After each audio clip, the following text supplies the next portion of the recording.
అభిషేక్ శర్మ గురించి చాలామంది టెన్షన్ పడుతున్నారు. మీరెవరు టెన్షన్ పడకండి.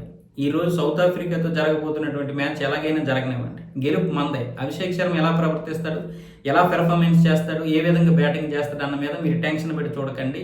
ఈ విషయం నేను చెప్పడం లేదు, సూర్య చెప్తున్నాడు. సూర్య మాత్రమే కాదు, అభిషేక్ కూడా చెప్తున్నాడు. మనందరం మోటివేషన్తో ముందుకు వెళ్దాం, ఒకరికొకరు సపోర్ట్ చేసుకుందాం.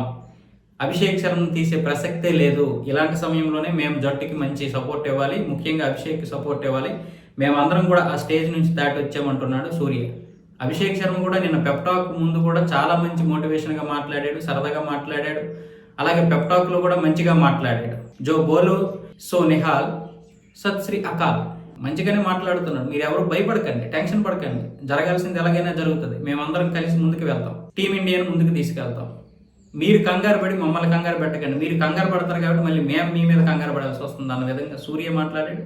అలాగే అభిషేక్ కూడా మాట్లాడుతున్నాడు.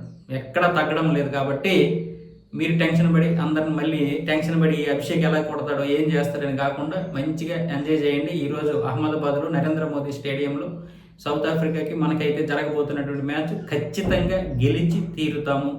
ఇది ఒక గేము. మీరు ప్రతిదాన్ని టెన్షన్ పెట్టుకోకండి. గెలిచినా ఓడినా టెన్షన్ ఏం లేదు.